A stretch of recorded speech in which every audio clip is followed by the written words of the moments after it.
आदरणीय स्वामी जी महाराज, मंच पर बैठे सभी महानुभाव और देश के दूर दूर से कोने कोने से आए युवा भाइयों और बहनों,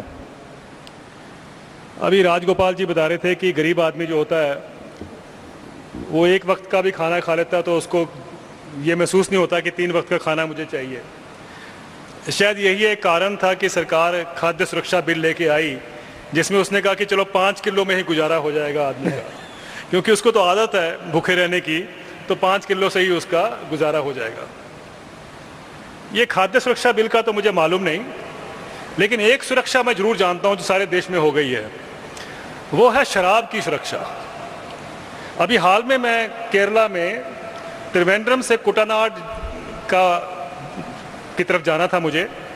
सुबह 9 बजे मैं निकला और 12 बजे तक जितने भी रास्ते में कस्बे आए, सब जगह मैंने देखा कि एक दुकान थी जिसके आगे बहुत लंबी लाइन लगी हुई थी और वो थी शराब की। 9 से 12 बजे तक मैंने देखा, सारे केरला में पता चला कि ये तो आम तौर पे देखा जाता है, रोजाना सवेरे 8 बजे लाइनें लगनी शुरू हो जाती है। आप कहीं भी जाइए देश में, शराब का जो एक अधिकार है वो सरकार ने सबको दे दिया है। तो आप जितनी भी पियो, रज के पियो, दब के पियो, ये सरकार का एक स्लोगन है और ये शायद उन्होंने पूरा कर लिया है। खाद्यान्न की जब बात करते हैं तो ये देखना है हमें कि हम आज जिस सिचुएशन में है कि 65 साल आज़ादी के बाद एक सरकार ने कोशिश की कि एक बिल लेके आया जाए, एक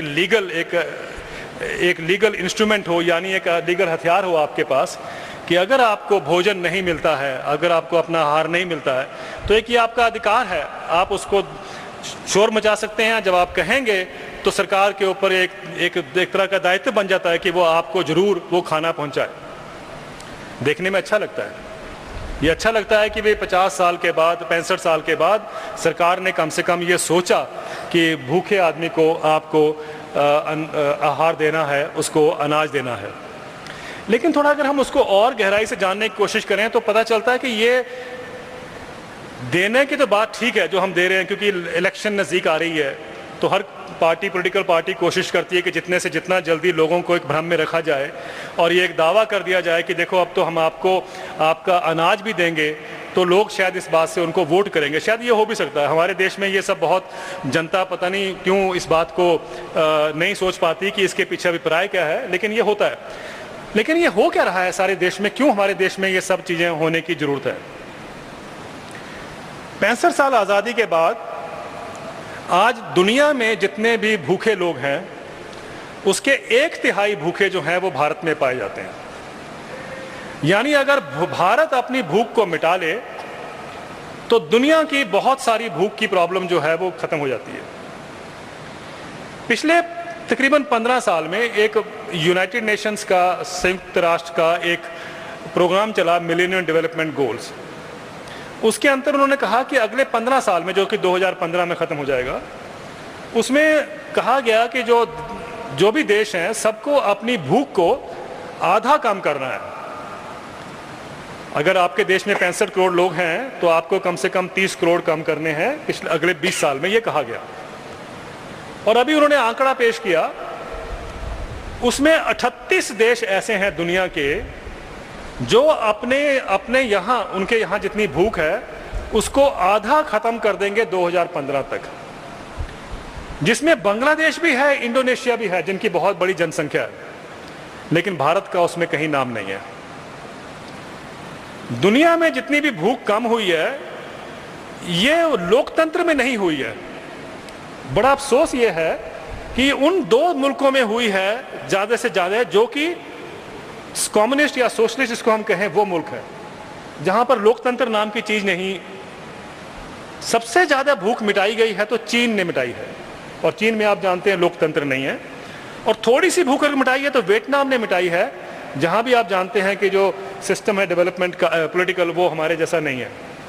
देखिए क्या कारण है कि जहां लोकतंत्र है वहां पर गरीब और भूखमरी और जो पैसे राजगोपाल जी ने कहा कि लैंड एक्विजिशंस, ये सब जो नेचुरल रिसोर्सेज का जो दोहन है ये हो रहा है। तो कहीं ना कहीं लोकतंत्र के ऊपर भी सवाल खड़ा होता है, जिस तरीके का लोकतंत्र जिसमें से हम गुजर रहे हैं, जिसको हम भोग रहे हैं। भारत में दो चीज़ें महत्वपूर्ण है जो मैं आपके सामने रखूं। एक तो मैंने आपसे कहा कि भाई हमारा दुनिया में अगर हम रैंकिंग देखें तो हमारा 65 नंबर हमारा 2 साल पहले था, अब 67 हो गया। 67 नंबर पे हम दुनिया में टिकते हैं भूख के हिसाब से। लेकिन पिछले 10 साल में अभी एक सेंसस आया, उसकी रिपोर्ट पेश हुई 2001 और 2011 के बीच में। पहली बार ये पता चला है कि अब किसानों की जो जनसंख्या है या किसानों का जो नंबर है वो कम हो गया है, अब जो मजदूर हैं उनकी जनसंख्या बढ़ गई है। ये पहली बार हुआ है। आज तक हम ये मानते थे कि खेती में हमारे 55% देश की जो जनसंख्या है उसमें किसान जो हैं वो काश्तकार जो हैं वो खेती करते हैं, या उनकी जो एग्रीकल्चर जब हम गिनते हैं पॉपुलेशन तो वो लोग गिने जाते हैं। लेकिन अब यह पता चला है कि 24% तो मात्र 24% तो किसान रह गए हैं जिनके पास जमीन है, और 30% आज मजदूर हैं जो उस जमीन पर काम करते हैं। यानी इसका मतलब पिछले 40-50 सालों में लोगों को खेती से निकाला गया है। तो खेती से जब लोग निकलते हैं तो भूख का एक बहुत बड़ा जो एक जिसका आश्रय उनको होता है वो खत्म होता है, वो उससे निकल जाते हैं और फिर वो भूख अपना कटोरा लेके बाहर खड़े होते हैं। ये माना जाता था कि जब ये जो लोग खेती से निकल रहे हैं, किसान खेती से बाहर जा रहे हैं, ये शहरों की तरफ प्लान कर रहे हैं। और ये सोचा जाता था कि जो गरीब महिलाएं हैं या जो बुजुर्ग लोग हैं वो गांव में रह गए हैं और युवा जो लोग हैं वो शहर की तरफ चले गए। लेकिन अब इसमें भी सवाल खड़े हो गए। पिछले 2 साल की रिपोर्ट आई है, पिछले 2 साल, मात्र 2 साल के अंदर 90 लाख महिलाएं जो हैं गांव से रोजगार से मुक्त हुई, यानी रोजगार उनका छीना गया, और 35 लाख लोगों महिलाओं को शहरों में ज्यादा नौकरियां मिली हैं। इसका मतलब साफ है कि महिलाएं गांव से नौकरियां छोड़ के, ये मनरेगा वगैरह जो जिसकी हम बात करते हैं उसका असर नहीं है। इसका मतलब है गांव से महिलाएं नौकरियां छोड़ के या जो मजदूरी करती हैं वो छोड़ के अब शहरों में जाके नौकरियां कर रही हैं, मजदूरी कर रही हैं। ये भी एक नजर आ रहा है। तो इसका मतलब यह है कि गाँव खाली किए जा रहे हैं और शहर जो है वो बड़े बनते जा रहे हैं। आप जानते हैं कि शहरों की जो जनसंख्या वो कैसे बढ़ती जा रही है और किस तरीके से शहरों का फैलाव हो रहा है। इस सारे पोजीशन के अंदर ये जो हम खाद्य सुरक्षा की जब बात होती है तो हम क्या लेके जा रहे हैं देश के सामने, ये हमें समझने की जरूरत है। 1995-96 में उड़ीसा के एक क्षेत्र में कालाहांडी बेल्ट है, जो कालाहांडी का जब भी नाम आता है तो हमें भूख याद आती है। उस क्षेत्र में मैं उसमें एक किताब लिखने के बारे में रिसर्च कर रहा था।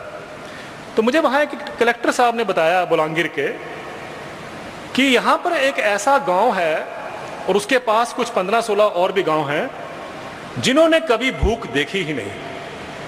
तो मुझे बड़ा आश्चर्य हुआ कि जिस क्षेत्र में जहाँ पर हम मानते हैं कि भूख और कुपोषण से लोग मरते हों, जब भी कोई खबर आती है तो यही आती है कितने लोग भूख से मर गए, तो वहाँ ऐसे भी गांव हैं जहाँ पर कभी कोई भूख हुई नहीं। तो मैं वहाँ उस गांव में गया। उस गांव में मैंने क्या देखा?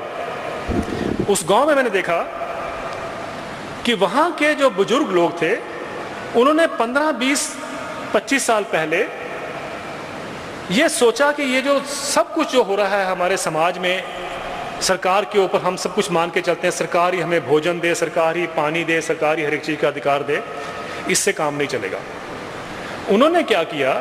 उन्होंने अपने गांव में एक छोटा कम्युनिटी फूड ग्रेन बैंक खोल दिया। कम्युनिटी फूड ग्रेन बैंक का मतलब यह हुआ कि गांव के बुजुर्गों ने कुछ पैसा इकट्ठा किया और जो गांव के किसान थे जो धान उगाते थे और बाहर बेचते थे, उनको कहा कि आप बाहर मत बेचिए, कुछ हमें दे दीजिए। तो उन्होंने पहले साल 20 किलो धान ले लिया, चावल ले लिए 20 किलो चावल लेकर रख लिया एक जगह पे, और फिर गांव में कहा कि जो भी आदमी जिसको भूख है या जिसको अनाज नहीं है वो हमारे पास आके हमसे उधार पे वो अनाज ले ले। चलिए माना मेरे पास अनाज नहीं है, मैं गया तो मैंने कहा जी कि मेरे को 3 किलो चाहिए। उन्होंने कहा कि गांव में सब एक दूसरे को जानते हैं, भागीदारी होती है, आप जानते हैं। उन्होंने कहा नहीं आपको 3 नहीं, आपको 2 किलो चाहिए। चलिए आपको 2 किलो मिल गया। तो मुझे 2 किलो दे दिया गया और ये कहा कि जब आप कटाई का समय आएगा, जब आप फसल काटते हो, जब कटाई का समय आता है उस समय आप कहीं ना कहीं नौकरी करोगे, उस समय आपका काम है कि आप 2 किलो वापस करोगे और साथ में एक जग रख दिया, एक कप रख दिया, ये एक आपका इंटरेस्ट होगा। तो ये 20 किलो से उन्होंने शुरू किया।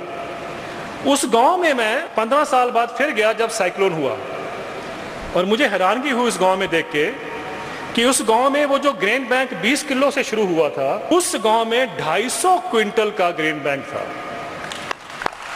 कहां 20 किलो से उन्होंने शुरुआत की थी और कहां वो बढ़कर 250 क्विंटल का उनके पास ग्रेन बैंक बन गया। और जब वो तबाही हुई साइक्लोन से, तो लोग तो सरकार का इंतजार कर रहे थे कि सरकार आए, कुछ फूड फॉर वर्क करे, कुछ ये काम करे, कुछ सहूलत दे, कुछ रिहेबिलिटेशन करे। उस गांव ने कुछ नहीं किया। उस गांव ने क्या किया, उनकी अगर मंदिर की छत उड़ गई है तो उन्होंने कहा लोगों को कि इसमें लगाइए, छत बनाइए, आपका हम अनाज जो है हम देंगे। फूड फॉर वर्क प्रोग्राम जो है वो शुरू हो गया। यानी गांव अपने आप में संपन्न हो गया, अपने आप में सेल्फ कंटेन्ड हो गया, अपने आप में सक्षम हो गया कि अपनी खाद्य सुरक्षा उसने अपने आप कर ली। वो गांव को देख के मुझे लगा आसपास के गांव में क्या हिसाब है, तो मैंने देखा कि 15-20 गांव उसके आसपास ऐसे बन चुके थे जहां पर कभी भूख नहीं हुई। तब मैंने देखा देश में कि क्या ये प्रथा हमारे देश में पहले थी, तो पता चला अंग्रेजों के आने से पहले हमारे देश में हर गांव में यही प्रथा थी। लेकिन अंग्रेज जब आए तो उन्होंने इस प्रथा को तोड़ दिया, सरकार के ऊपर आपको निर्भर करना सिखा दिया।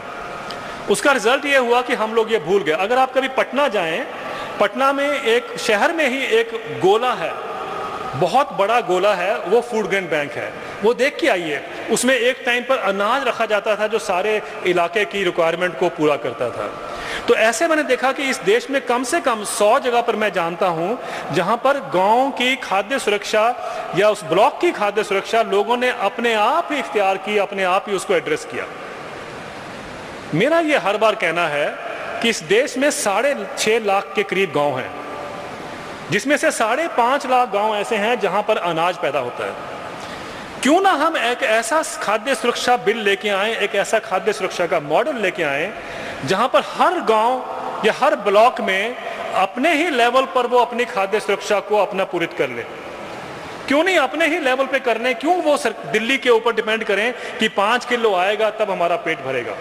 क्यों नहीं वो अपने आप ही करने, जो कि जैसा कि मैंने कहा 100 गांव हम जानते हैं देश में जहां पर ऐसा हो रहा है। तो अगर वो हो सकता है तो सारे देश में भी हो सकता है। लेकिन अगर ये हो भी जाता है, अगर हम ये मान के चलें 6.5 लाख गांव अगर अपने आप में संपन्न हो जाते हैं, तो देश की खाद्य सुरक्षा जो है, शहरों में जो रह जाएगा प्रॉब्लम, उसको हमें टैकल करना आसान हो जाएगा। उसके लिए हमारा जो भी सिस्टम होगा उसको हम इफेक्टिवली ला सकते हैं। लेकिन ऐसा नहीं होता। अभी एक और कहा गया कि साहब पिछले 10-15 सालों में भारत में गरीबी कम हो गई। बड़ी अजीब बात है। एक तरफ तो खाद्य सुरक्षा बिल में कहा जा रहा है कि 67% पॉपुलेशन को, जनसंख्या को हम अनाज देंगे क्योंकि वो गरीब है, और एक तरफ कहा जा रहा है कि साहब आपकी जनसंख्या गरीबों की है वो अब 21% हो गई है, अब कम हो गई है। और मजे की बात है कि गरीबी रेखा कितनी क्या है वो किसी को नहीं पता, लेकिन गरीब कम हो गए ये सब बता रहे हैं। गरीबी की रेखा जब थी, आपको याद होगा 28 रुपए और 24 रुपए जब मोंटेक सिंह अहलूवालिया ने कहा था तो देश में हंगामा हुआ था, शोर हुआ था। तब के बाद उन्होंने गिनना बंद कर दिया। अब वो नई गरीबी रेखा बनेगी, वो 28 रुपए से भी कम होगी। 28 रुपए में हम ये मान के चलते हैं कि गरीब का पेट भर जाएगा, 2 वक्त का खाना उसको नसीब हो जाएगा शहर में, और गाँव में 24 रुपए में। मेरा तो मानना है कि 28 रुपए में तो आप गाय को नहीं पाल सकते, आप कुत्ते को नहीं पाल सकते, तो आप इंसान को क्या पालोगे 28 रुपए में। तो अगर आप वाकई ही देश की खाद्य सुरक्षा कम करने चाहते हैं तो आंकड़ों में आप कम कर दीजिए। आप 24 की जगह 7 रुपए कर दीजिए, 8 रुपए कर दीजिए गरीबी रेखा, तो गरीबी हमारे और भी कम हो जाएगी, भूख और भी कम हो जाएगी। ये कोई अजीब बात नहीं है जो मैं कह रहा हूं। जब प्रधानमंत्री वित्त मंत्री बने पहली बार, मैं 1991 की बात कर रहा हूं, तो उस समय प्रणब मुखर्जी साहब जो आज राष्ट्रपति हैं देश के, वो हमारे चेयरमैन थे, डिप्टी चेयरमैन थे प्लानिंग कमीशन के। उनके टाइम पर गरीबी रेखा 37% थी, यानी 37% लोग भारत के गरीबी रेखा से नीचे थे। प्रणब मुखर्जी साहब ने अचानक ही एक दिन पॉवर्टी परसेंट जो हमारी लाइन थी या पॉवर्टी परसेंटेज थी उसको 19% कर दिया। 37% से 19% कर दिया, क्योंकि वो खेल तो आंकड़ों का ही था। मैंने उस समय भी कहा था कि आपने 19% क्यों किया, आप 0 भी कर सकते थे। आप 0 कर दीजिए तो हम मान लेंगे देश में भूख ही मिट गई है, लेकिन देश की भूख जाने वाली नहीं है आपके 0 करने से या आपके 19% करने से। उसके बाद नई सरकार आई, उस सरकार ने 19 का आंकड़ा बदल के फिर 37 किया। और आज जाके हमने वो आंकड़ा 37 से 28 किया, 28 से 21 कर दिया। अब 21 से शायद हमारे एक देश के जाने माने इकोनॉमिस्ट हैं, वो कहते हैं कि साहब गरीबी तो बहुत कम है हमारे देश में, 11% है। मैं तो वही कहता हूँ हर बार कि जीरो कर दो भैया, जीरो करने में क्या नुकसान लिखा है, जीरो कर दो, देश की भूख भी मिट जाएगी, देश की गरीबी भी मिट जाएगी। तो ये अगर हमारी सोच रहेगी और इसको अगर हम लोग सब, जैसा कि पहले भी कहा जा चुका है, हम इसको बर्दाश्त करते रहेंगे, सुनते रहेंगे, जिसको कि कई जो लोग कहते हैं कॉन्स्पिरेसी ऑफ साइलेंस, वो इसलिए है क्योंकि हम लोग बोलते नहीं हैं। हम लोग सुनते हैं, सोचते हैं कि मेरा काम नहीं है। जैसा कि सुबह स्वामी जी ने कहा कि चंद्रशेखर आजाद बनना कोई आसान नहीं है, वो वही काम है, हर आदमी का बंदूक रखना काम नहीं है, लेकिन हर आदमी का ये काम भी तो है कि अन्याय के सामने वो खड़ा हो। तो वो अन्याय के सामने खड़ा होने के लिए हमें हर तरीके का जो एक रास्ता है वो इख्तियार करना पड़ेगा, जिसमें यह भी आपके सामने आता है कि जब आप ये देखें कि सरकार किस तरीके से आंकड़ों के खेल में सारी अपनी कमजोरी छुपाती है, तो वहां भी हमें अपने आप को आवाज अपनी उठानी पड़ेगी, बुलंद करनी पड़ेगी। अब देखिए खतरा कहां पर है। आपने पढ़ा है अखबारों में 5 किलो आपको मिलेगा गेहूं, धान या मोटा अनाज। सरकार ने कहा है कि भाई एक लीगल है, एक अब ये हो गया कि अगर आपको नहीं मिलता है तो जो अफसर कंसर्न है उसको सजा भी हो सकती है, उसको फाइन भी हो सकता है। तो ये माना जा रहा है कि सबको मिलेगा। चलिए अगर सबको भी मिलता है, सरकार की आगे मंशा देखें। सरकार ये कहती है कि 2014 के इलेक्शन से पहले खाद्यान्न का जो ये फूड सिक्योरिटी का जो लीगल एंटाइटलमेंट है, यानी जो आपको मिलना चाहिए 5 किलो, ये अब कैश के माध्यम से मिलेगा, पैसे के माध्यम से मिलेगा। यानी आपको पैसा मिलेगा, आप जाइए दुकान में और आप उसको कैश करा लीजिए, आप अनाज ले आइए। उनका कहना है कि इससे भ्रष्टाचार मिट जाएगा। राष्ट्रपति साहब ने जब, प्रणब मुखर्जी साहब ने जब इस फरवरी में बजट में अभिभाषण करना होता है, उसमें उन्होंने कहा था कि 2014 की इलेक्शन से पहले यह कैश ट्रांसफर होगा। अब कैश ट्रांसफर का मतलब आप देखिए, कैश ट्रांसफर का मतलब यह है कि अगर आप गांव में रहते हैं, आपको कूपन मिल जाएगा या आपके बैंक में पैसा आ जाएगा। आप अपने गांव के या कस्बे के दुकान में जाएंगे, किसी भी दुकान में जाएंगे, कूपन देंगे, आपको 5 किलो अनाज मिल जाएगा। इसका मतलब यह हुआ कि जो राशन की शॉप थी, अब उसकी जरूरत नहीं रहेगी। जब राशन की दुकानें बंद हो जाएंगी तो जो लीगल एंटाइटलमेंट है कि गरीब आदमी को अगर नहीं मिलता है तो सरकार का जो अफसर है, जो कंसर्न, वो दोषी है, उसको सजा हो सकती है, उसका कोई मतलब रहेगा नहीं, क्योंकि आप तो किसी प्राइवेट दुकान से जाके खरीद रहे हैं। दूसरी बात यह है कि जब राशन की शॉप्स नहीं रहेंगी तो सरकार के पास जो ये आज एक बोझ है कि हमें 610 लाख टन का अनाज हर साल लेना पड़ेगा, खरीदना पड़ेगा किसानों से, उसकी भी जरूरत नहीं रहेगी, क्योंकि आपकी राशन की दुकानें नहीं है।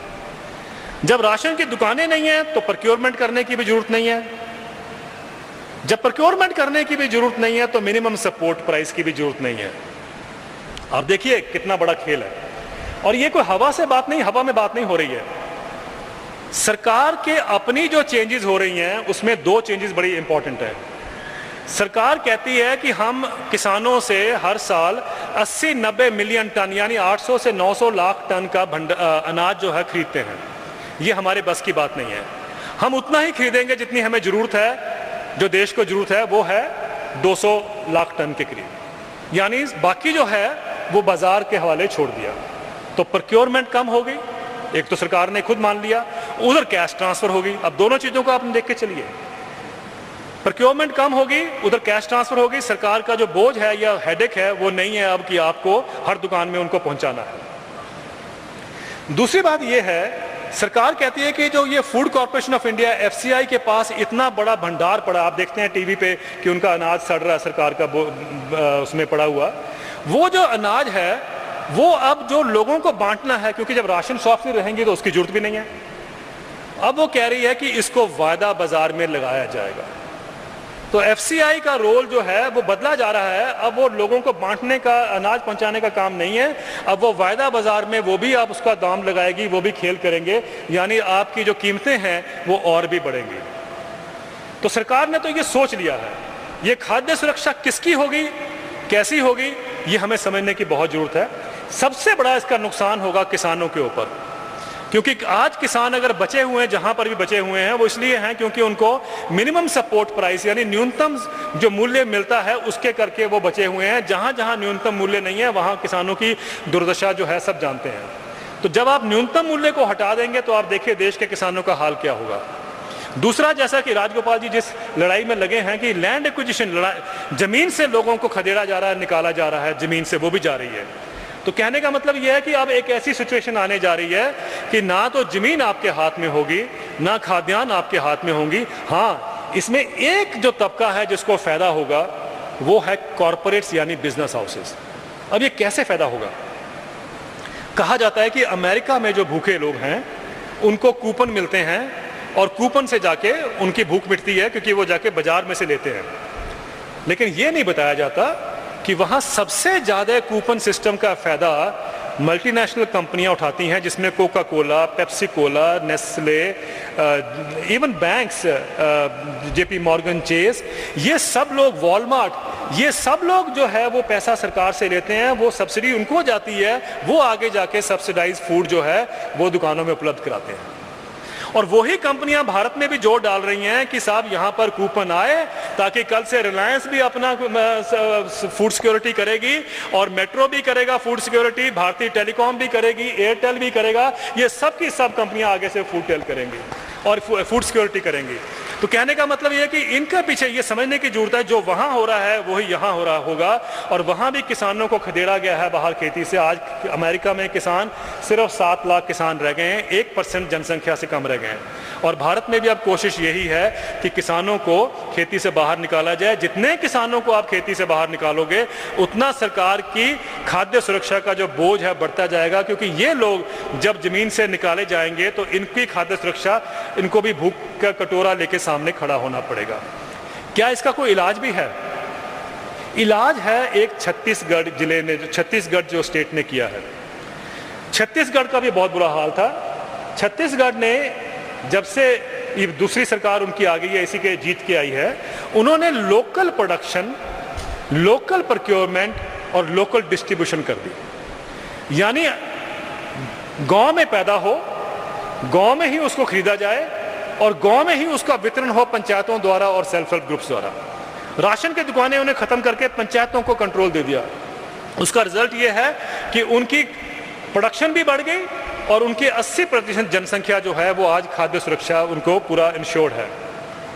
लेकिन आज ये सिचुएशन देखिए, कर्नाटका ने भी अभी हाल में 2 हफ्ते पहले या 10 दिन पहले फूड सिक्योरिटी के लिए 1 रुपए में चावल के लिए उन्होंने प्रावधान कर दिया है। अब 1 रुपए में गरीबों को चावल मिलेगा, 1 रुपए किलो में उनको चावल मिलेगा, 5 किलो या 10 किलो तक रखा उन्होंने। लेकिन अफसोस की बात, उनके पास अपनी पैदावार नहीं है। वो छत्तीसगढ़ से अब आयात कर रहे हैं, 27 रुपए के रेट पर वो धान का आयात कर रहे हैं और अपने यहाँ 1 रुपए में बेच रहे हैं। ये रास्ता नहीं है। रास्ता वो है जो छत्तीसगढ़ ने किया है। अपने यहाँ पैदा करो ताकि किसानों को भी व्यवसाय मिले, किसानों के भी हाथ में कुछ पैसा जाए, अपने ही यहाँ पर उसको प्रोक्योर करो और अपने ही यहाँ पर लोगों को डिस्ट्रीब्यूट करो। वो है एक रास्ता जो कि मैंने पहले आपसे कहा, जो कम्युनिटी फूड ग्रेन बैंक्स थे वो भी यही करते थे, local production, local procurement, local distribution. और वही हमें सारे देश में करना है और वही एक रास्ता है। और वो रास्ता तभी हो सकता है कि हम खेती की पद्धति बदलें, जिसमें हम जहर मुक्त खेती लेके आएँ और ये जितने भी आप जेनेटिकली मॉडिफाइड फूड्स देखते हैं उसको दूर रखें, उससे वंचित रहें। और ये सारा एक ऐसा सिस्टम लेके आएँ जिसमें ना कि आपका सिर्फ पेट भरे लेकिन आपकी सेहत भी जो है बरकरार रहे, क्योंकि जो आप खाते हैं वैसे ही आपकी सेहत होती है, वैसे ही आपके हालात होते हैं। अगर आपको अगर बीमारी वाला आप खाना खाओगे तो बीमार तो होगे। अगर आपको कीड़े वाला खाना खाओगे तो आपको भी प्रॉब्लम होंगे बाद में।